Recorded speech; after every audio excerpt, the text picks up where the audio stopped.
Nous revenons aujourd'hui à notre série sur un si grand salut. Et je pense que nous sommes tous d'accord, il est vraiment grand.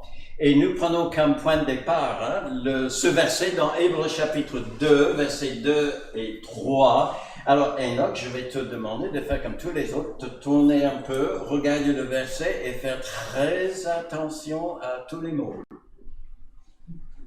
D'accord? Parce que tout à l'heure, je vais en effacer quelques-uns. Et je te demanderai de les remplir. D'accord? Très bien.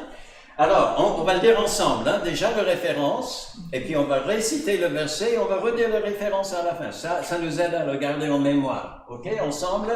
Hébreux 2, 2 et 3a.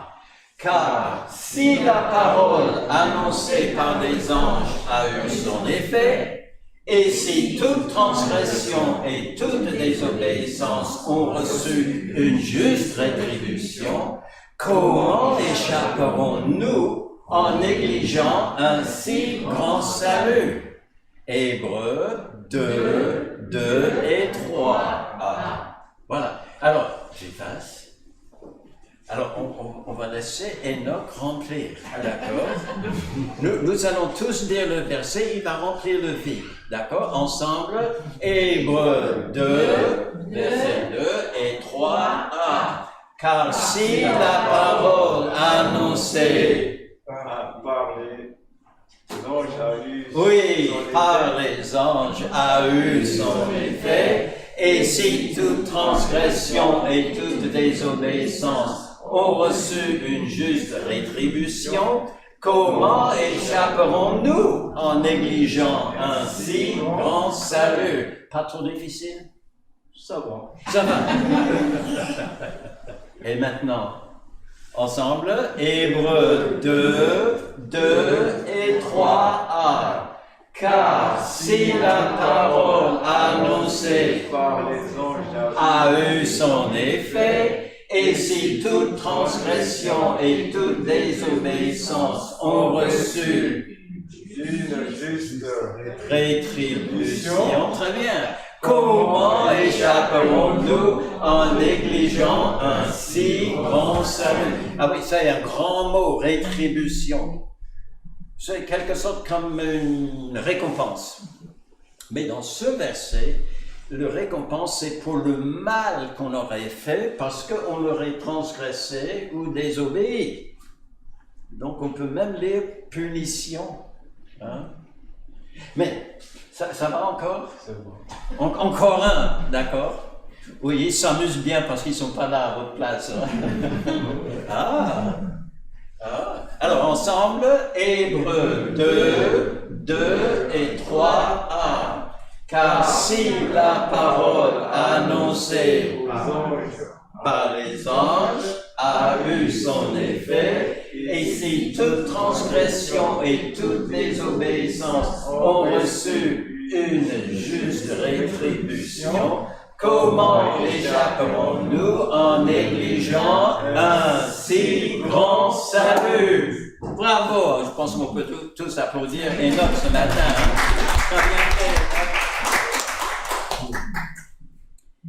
Alors maintenant, si je vous posais la question à l'un ou à l'autre, en quoi est-ce que notre salut est si grand? On le dit, le verset le dit, nous ne faisons que répéter ce qui est dans la parole de Dieu, mais en quoi est-il si grand? Nous avons déjà évoqué le fait qu'il est grand parce que son auteur, il est grand. C'est Dieu lui-même. Et il n'a pas pour habitude de faire les choses minables, de faire les choses à moitié. Il fait toujours des choses belles en son temps. Et il est grand aussi, notre salut, en ce que ses qualités, les qualités de ce salut sont grandes. On a remarqué que ce salut, il est parfait. Il ne lui manque rien du tout. Vraiment, Dieu a pensé à tout. Il est éternel. C'est-à-dire que c'était bon pour Moïse dans l'Ancien Testament, c'était bon aussi au temps des apôtres, c'est encore bon aujourd'hui et ce sera bon pour toujours. Ce salut-là nous accompagnera jusque dans l'éternité. Il est universel aussi. Personne n'est exclu de cette grâce de Dieu, la grâce de son salut. Et pour ceux qui le reçoivent, il est sans regret. Il y a sans doute beaucoup d'autres qualités inhérentes à notre salut, mais il est grand, n'est-ce pas? Et puis il est grand aussi en des œuvres qu'il accomplit dans la vie de ceux qui le reçoivent. Parce que ce n'est pas simplement, quand on parle de salut, ce n'est pas simplement un sujet de discussion, c'est vraiment une action dans le cœur de chacun qui veut bien le recevoir. Et qu'est-ce que Dieu fait pour nous? Eh bien, la première chose qu'on a remarqué, c'est la première œuvre de la régénération. Alors, encore un grand mot, mais qui dit tout simplement que Dieu nous donne une nouvelle naissance. Il nous fait naître de nouveau. D'ailleurs, il nous donne sa vie éternelle, et nous devenons participants à la nature divine. La régénération, et puis une deuxième œuvre de Dieu, c'est la rédemption, et c'est là où nous sommes encore aujourd'hui. La rédemption, c'est quoi? Eh bien, c'est encore un acte de Dieu par lequel il libère. Comment il arrive à libérer les gens? En payant une rançon.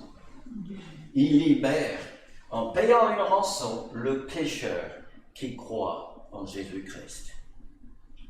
Alors, si vous pouvez dire aujourd'hui, je suis libre, Dieu m'a libéré de mes anciennes chaînes, eh bien, en payant le prix nécessaire, c'est une façon de dire, il m'a racheté. Eh bien, on a remarqué aussi un verset clé par rapport à cette activité de Dieu dans nos cœurs. C'est dans Marc chapitre 10, verset 45, un verset vraiment surprenant, car il dit que le Fils de l'homme est venu non pas pour être servi, mais pour servir et donner sa vie en rançon de beaucoup. C'est-à-dire pour vous et pour moi. C'est le but de sa venue dans le monde. Il est venu payer cette rançon à notre place. Ça signifie que nous étions tous enchaînés en quelque sorte, attachés, nous n'étions pas libres, nous avions tous besoin d'être libérés. Mais de quoi?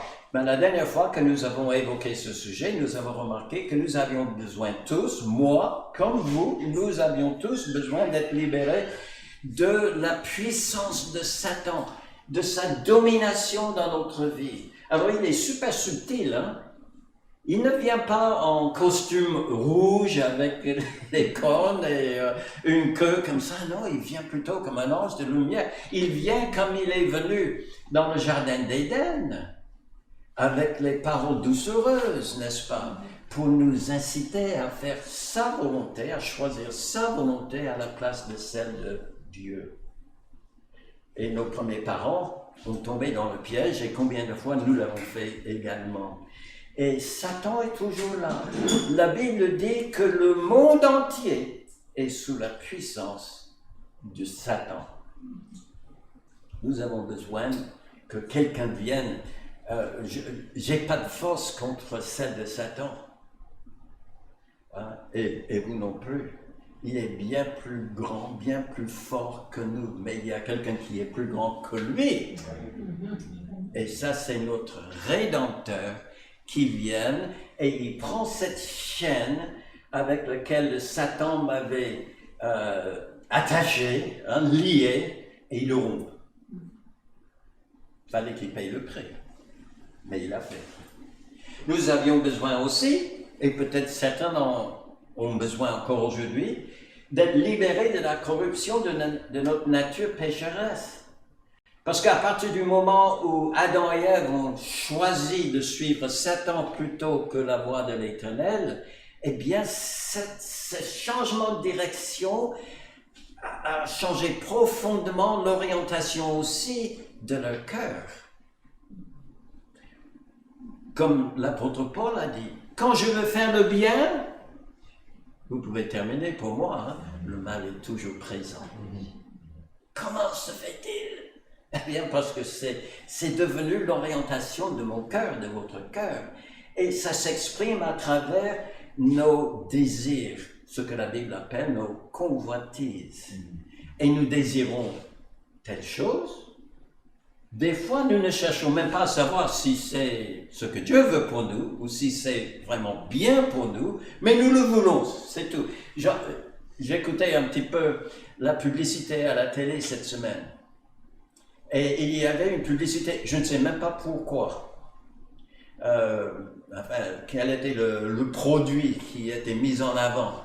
Mais il y avait une petite musique derrière qui disait « I see it, I like it, I want it ». Je le vois, je l'aime, je le veux. Donc, si je le vois, je l'aime et je le veux, qu'est-ce que je vais faire? Ben, je vais essayer de le prendre, hein, tout simplement. Et des fois, quand on est pris un petit peu dans cet engrenage de nos propres convoitises, nos regards ne vont pas plus loin. Et nous ne pensons même pas à Dieu. Et là, ça peut devenir aussi nos désirs, notre nature pécheresse, une véritable chaîne pour chacun d'entre nous, et il nous faut quelqu'un plus fort que nous, hein, parce que c'est la chaîne qui est dans notre cœur. Donc il nous faut quelqu'un plus fort que nous pour nous en délivrer. Et sinon, eh bien, ça entraîne la mort, ça entraîne également le jugement divin un jour. Il y a une troisième chose à laquelle nous sommes liés, c'est l'emprise de ce que un verset dit être des vaines manières de vivre que nous avons héritées de nos pères. C'est-à-dire dans les générations précédentes et dans la société maintenant dans laquelle nous vivons chacun, eh bien, nous avons adopté certaines manières de penser, certaines manières d'agir. Des fois, ce sont de bonnes choses. Tout n'est pas mauvais dans la culture et dans la société autour de nous, n'est-ce pas? La Bible dit que la loi de l'Éternel est même écrite dans le cœur de ceux qui ne le reconnaissent pas, même dans le cœur des païens. Merci Seigneur. Mais tout n'est pas rose non plus. Et parfois, il faut l'admettre, il y a des vaines manières de vivre, des choses qui ne nous apportent rien du tout, qui sont là. Et nous grandissons dans telle culture, telle société. Tout le monde le fait. Hein? Tout le monde agit de la même façon. Tout le monde semble avoir les mêmes valeurs, etc. Et nous suivons. C'est très, très difficile d'examiner objectivement les valeurs de la société dans laquelle nous grandissons. Et de les mettre face à la parole de Dieu pour vraiment voir, est-ce que c'est de bonnes choses que Dieu veut que je fasse ou est-ce que ce sont des vaines manières de vivre? Pas facile de rompre ces chaînes-là. Mais j'ai une bonne nouvelle pour vous. Quelqu'un a payé la rançon. Quelqu'un a payé pour que nous en soyons délivrés. On entend au moment où quelqu'un met sa foi en Jésus-Christ, on entend la chaîne de la domination de Satan est brisée. Oh Seigneur, je crois en toi. Viens me délivrer de moi-même. On entend. Oh Seigneur, tu sais combien il est difficile pour moi de faire autre chose que ce que je vois autour de moi, par les jeunes qui m'entourent, par les adultes, enfin dans la société en général. Mais je te supplie, délivre-moi. Dieu nous délivre. Alors il y a un principe qui est évident par rapport aux rançons, c'est que le montant de la rançon qui va être demandé doit correspondre à la valeur de la vie du captif pour la personne qui doit la payer, cette rançon. Si je ne vous connais pas et qu'il n'y a aucune relation entre vous et moi et quelqu'un me dit « Ah, j'ai pris en otage un tel, une telle. Et tu dois payer. Et ce sera 1 million d'euros. je serais susceptible de répondre, mais je ne connais même pas cette personne. Pourquoi est-ce que je donnerais 1 million d'euros pour telle personne? Je ne la connais pas. Alors laissez-moi vous poser la question, que valons-nous aux yeux de Dieu? Nous verrons combien nous valons aux yeux de Dieu dans la rançon qu'il a payée pour nous libérer. Regardez quelques versets. Là, c'est le verset où il est dit au milieu que vous avez été rachetés de la même manière de vivre, que vous avez hérité de vos pères. Ça, c'est au milieu du verset, mais à chaque côté de cette expression, il y a ce que Dieu n'a pas payé et ce qu'il a payé. Regardez bien, vous savez que ce n'est... Vous savez que ce n'est pas par des choses périssables comme de l'argent ou de l'or que vous avez été rachetés. Non. Quand il a fallu que Dieu paye pour notre libération, il n'est pas allé au Crédit Mutuel, où il a une grande compte, forcément. Sans doute, il a une grosse compte là, il y a beaucoup d'argent là. Et non, ça ne lui est même pas venu à l'esprit. Parce que vous valez bien plus à ses yeux que tout l'argent dans la banque. Mais qu'a-t-il fait alors? Il vous a racheté par le sang précieux de Christ. Comme d'un agneau, sans défaut et sans tache. Voilà un autre verset. Hébreux chapitre 9, verset 12, il est dit que par rapport à Jésus-Christ, c'est une image dans ce verset qui est tiré de l'Ancien Testament, où le souverain sacrificateur, une fois par an, il allait dans le temple, il officiait un sacrifice, il prenait dans un bassin un peu de sang qui avait été sacrifié, l'animal qui était égorgé dans la cour, et il le prenait et il amenait ça dans le temple même. Il traversait le lieu saint, la première partie, la première pièce. Il allait jusque dans le lieu très saint où il y avait l'arche de l'alliance avec les chérubins qui étaient là. Et il y avait la gloire de Dieu qui resplendissait là. Il entrait dans la présence de Dieu pour offrir en son nom et au nom de toute la nation le sang de l'animal. Maintenant, cela est comparé à ce que Jésus-Christ a fait. Il est entré une fois pour toutes dans le lieu très saint, non avec le sang des boucs et des veaux, mais avec son propre sang, ayant obtenu, c'est déjà fait. Le sacrifice a déjà eu lieu, et maintenant il est ressuscité, et il va devant le Père au ciel, dans le lieu très saint, avec son sang, et il dit, Père, j'ai payé pour Richard. Père, j'ai payé pour Nicolas. T'es content, Nicolas? Amen. Il est content. Je peux continuer. Enoch, il a amené son sang précieux dans le lieu très saint pour toi.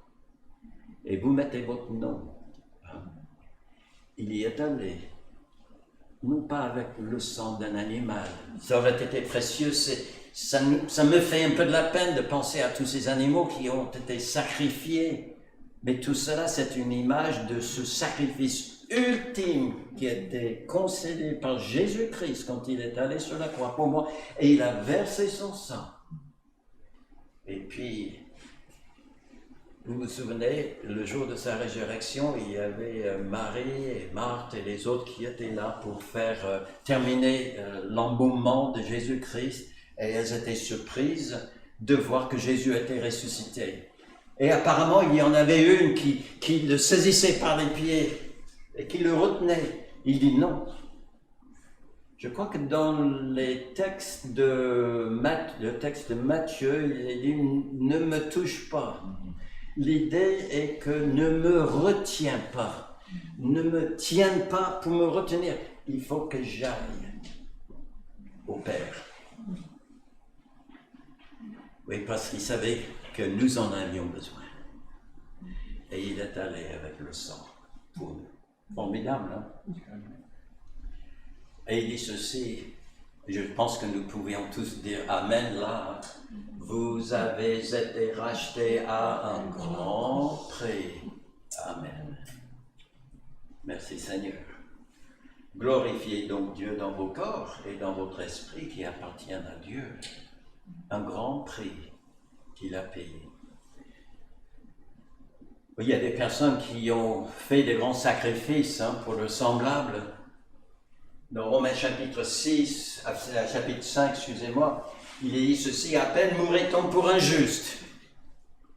Ça c'est vrai. Si quelqu'un vous disait, voilà, il y a telle personne, une personne qui est juste, mais il doit mourir.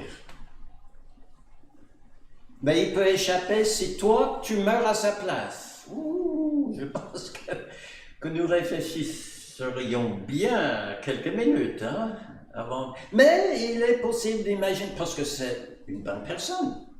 C'est un homme, une femme, une personne qui est juste.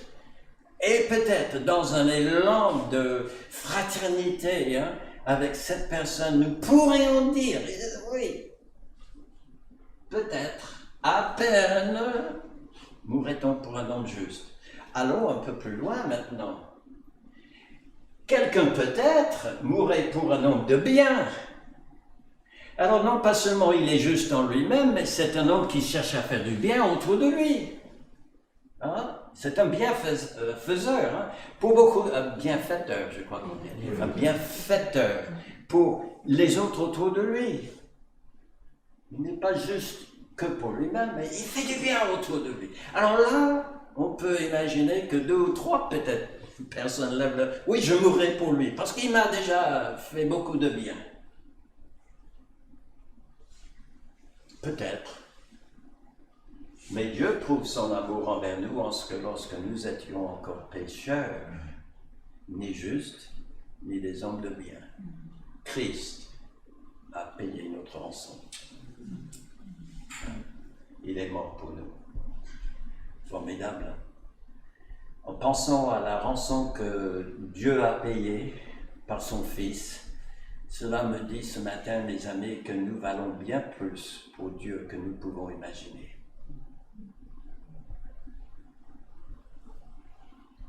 Votre Rédempteur, comme il est dit dans Jean chapitre 13, le soir où Jésus-Christ, avant d'aller sur la croix, il se réunit avec ses disciples pour fêter une dernière fois la Pâque avec eux. Il est dit, il a mis le comble à son amour pour eux. Et c'est ce qu'il a fait pour vous, c'est ce qu'il a fait pour moi. Ah, merci Seigneur, pour ton grand amour. Oui, il a fallu payer cher. Et qui a payé? C'est Jésus-Christ. C'est le Père qui agit à travers son Fils pour nous racheter. On voit déjà qu'il avait l'habitude de le faire. Dans l'Ancien Testament, le prophète Ésaïe a dit ceci. Et là, j'ai mis en surbrillance les articles, les mots là qui représentent le fait que Dieu n'a pas envoyé quelqu'un d'autre ou juste signé un chèque. Il est personnellement allé. J'efface, il dit, tes transgressions comme un nuage et tes péchés comme une nuée. Reviens à moi, car je t'ai racheté. Cieux, réjouissez-vous, car l'Éternel a agi. Profondeur de la terre, retentissez d'allégresse. Montagne, éclatez en cris de joie. Vous aussi, forêt, avec tous vos arbres. Pourquoi? Car l'Éternel a racheté Jacob, il a manifesté sa gloire en Israël. Ainsi parle l'Éternel qui, ton Rédempteur, celui qui t'a formé dès ta naissance. C'est formidable d'imaginer que depuis notre conception dans le ventre de notre maman, eh bien, elle avait déjà son regard sur nous. Celui qui t'a formé dès la naissance, il dit ceci, moi, l'Éternel, ton Rédempteur, il répète, celui qui t'a formé dès ta naissance, encore, moi, l'Éternel, j'ai fait toutes ces choses. Seul j'ai déployé les cieux, seul j'ai étendu la terre. dans son esprit, ce qu'il a fait pour toi, ce qu'il a fait pour moi, est aussi grand et magnifique que ce qu'il a fait le jour qu'il a dit que la lumière soit et que la terre paraisse quand il a créé. Il nous recrée en Jésus-Christ. Il a fait, il a payé le prix. Pas seulement dans le passé, mais aussi, il dit ceci à Israël par la bouche d'Osée, son prophète, « Je les rachèterai. » C'est le futur maintenant. « Je les rachèterai de la puissance du séjour des morts. Je les délivrerai de la mort. Ô mort, où est ta peste? Séjour des morts, où est ta destruction ?» Un passage qui est repris dans 1 Corinthiens chapitre 15, quand il est question de la résurrection de Jésus-Christ et notre résurrection avec lui. Et on peut dire aujourd'hui, j'ai pas peur de la mort, j'ai pas peur de la séjour des morts, parce que quelqu'un a payé, en mourant à ma place, il a payé pour moi, et je suis libre maintenant de cette crainte. Formidable. Hébreux, de nouveau, chapitre 10, versets 8 et 9 dit ceci, après avoir dit d'abord, tu n'as voulu et tu n'as agréé ni sacrifice, ni offrande, ni holocauste, ni sacrifice pour le péché, ce qu'on offre pourtant selon la loi. Et la loi vient d'où? De Dieu. C'est lui qui a demandé. Mais ce n'était pas la finalité de sa pensée. Il voyait déjà au-delà de ses sacrifices des animaux dans l'Ancien Testament. Et il dit ensuite, voici, je viens pour faire ta volonté. Et le Fils a accepté pleinement de prendre ma place et de venir au nom du Père pour être la rançon pour moi et pour vous. C'est exactement ce qui est dit dans Tite chapitre 2, verset 14. Il s'est donné lui-même pour nous, afin de nous racheter de toute iniquité, de purifier pour lui-même un peuple qui lui appartienne, zélé pour les bonnes œuvres. J'ouvre une petite parenthèse. Est-ce qu'il a travaillé en vain? Son objectif n'était pas seulement de nous libérer des chaînes de crainte vis-à-vis de l'enfer, du séjour des morts, de Satan et tout ça. Son objectif était de faire pour lui un peuple qui lui appartienne, zélé pour de bonnes œuvres. Alors comment pouvons-nous réagir par rapport à ça? Comment est-ce que vous voulez réagir par rapport à ce que Christ a fait, ce que le Père a fait? Et nous n'avons même pas parlé du Saint-Esprit parce que c'est lui qui fait l'application de cette rédemption à chacun d'entre nous. Ce que Dieu a fait pour nous racheter, qu'est-ce que nous faisons? Eh bien, je vous donne 3 suggestions tirées de la parole de Dieu. Le premier vient de Psaume chapitre 130, verset 7. Israël, mets ton espoir en l'Éternel, car la miséricorde est auprès de l'Éternel, et la rédemption est auprès de lui. Comment? En abondance. C'est lui qui rachètera Israël de toutes ses iniquités. Que faire alors? Mettons notre espoir en lui. L'avez-vous déjà fait? Avez-vous dit un jour, oui Seigneur, tu es tout mon espoir. Je sais que tu as le cœur et tu as les capacités de me délivrer de toutes mes chaînes et tu l'as fait, alors je mets mon espérance en toi. Deuxième chose, dans l'autre psaume, psaume 107, versets 1 et 2, louez l'Éternel. Oui, mettez votre espoir en lui, mais ne vous arrêtez là en si bon chemin. Louez aussi l'Éternel, car il est bon, car sa miséricorde dure à toujours. Qu'ainsi disent qui? Les rachetés. Alors l'autre verset, le premier, nous appelle à prendre une décision, à mettre notre espoir en l'Éternel. Et maintenant, si nous l'avons fait et nous sommes rachetés, eh bien que nous disions de l'Éternel qu'il est miséricordieux et qu'il est bon, et cela à toujours, ce qu'il a délivré de la main de l'ennemi.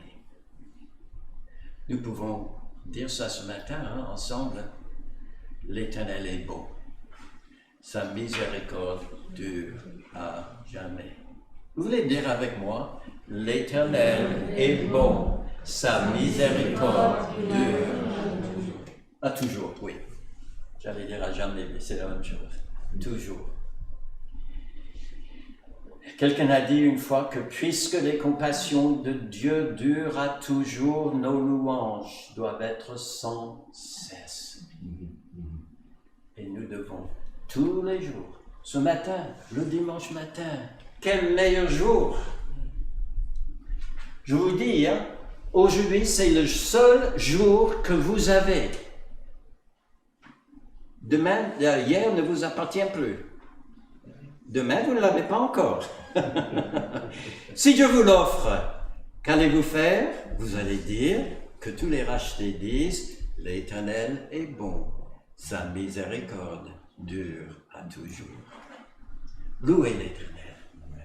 Mettez votre espoir en lui et puis louez l'Éternel parce qu'il est fidèle. Il fait ce qu'il propose. Il est venu être votre Rédempteur et il a accompli. Et la troisième chose que nous pouvons faire, et à chacun de décider, en Corinthiens 6, 20, vous avez été rachetés à un grand prix. Glorifiez donc Dieu dans votre corps et dans votre esprit qui appartiennent à Dieu. C'est ce que Dieu attend. On a remarqué tout à l'heure dans un autre verset que c'était son ambition, c'était son objectif, c'était son projet de prendre des gens captifs, de les libérer et de faire pour lui un peuple qui lui appartienne, zélé aux bonnes œuvres. D'accord? Alors je vous encourage, si vous n'avez pas encore reçu Jésus-Christ pour votre sauveur, si vous n'avez pas encore mis votre espoir en lui, faites-le aujourd'hui, il vous attend. Ça fait depuis longtemps que la rançon a été payée. Et il n'attend plus rien de lui, parce que tout est accompli de son côté. Mais il t'attend. Il t'attend pour que tu mettes ton espoir en lui. Et puis louez-le. Louez-le de tout votre cœur. Je suis en train, dans mon culte personnel, de lire dans les psaumes actuellement. Et j'ai trouvé une phrase qui disait quelque chose comme ceci. Louez Dieu d'une manière glorieuse. Alors je ne sais pas ce que c'est, mais je pense que ce serait avec la batterie. Alors vraiment, allez de tout cœur. Alors tout le monde ne sait pas jouer à la batterie, tout le monde ne sait pas jouer à la guitare non plus, frère. Ou à chanter si bien que peut-être les femmes qui nous dirigent, ou comme Enoch qui est là. Mais, alors, faites comme dit les psaumes aussi, chantez avec une joyeuse clameur. Si tout ce que vous pouvez, c'est de brailler, de clamer, alors, que votre cœur exprime toute la louange de l'Éternel. Et puis, pas seulement le dimanche matin, et pas seulement dans les chants, mais aussi que nous nous engagions pleinement, comme nous avons chanté tout à l'heure. Oui, pour toujours. Oui, pour toujours. Nous nous engagions à suivre le Seigneur. Non pas nos convoitises, mais à être zélés pour les bonnes œuvres. Et à glorifier donc Dieu dans notre corps et dans notre esprit qui lui appartiennent. On va prier. Merci notre Dieu ce matin pour ta parole. Oh, quelle joie de savoir que tu nous aimes. Tu nous aimes au-delà de ce que nous pouvons imaginer, mais nous voyons un petit aperçu dans ce que Christ a accepté de faire sur la croix. Je dis un petit aperçu, c'est déjà énorme, mais nous savons que son amour, eh bien, va jamais nous quitter. Et même dans le ciel un jour, quand nous serons auprès de toi, Seigneur, nous reconnaîtrons dans ton regard ton amour pour nous. Dans le fait que quelqu'un a versé son sang, il y a ton amour. Merci de nous avoir aimés tant. Merci d'avoir accepté de payer la rançon de notre âme et de notre corps, de notre être tout entier. Et merci Seigneur que tu es notre Rédempteur. Que nos vies maintenant te louent, nos bouches te louent, que nos vies, nos corps, notre esprit Seigneur soient pleinement engagés pour ta gloire au nom de Jésus-Christ. Amen.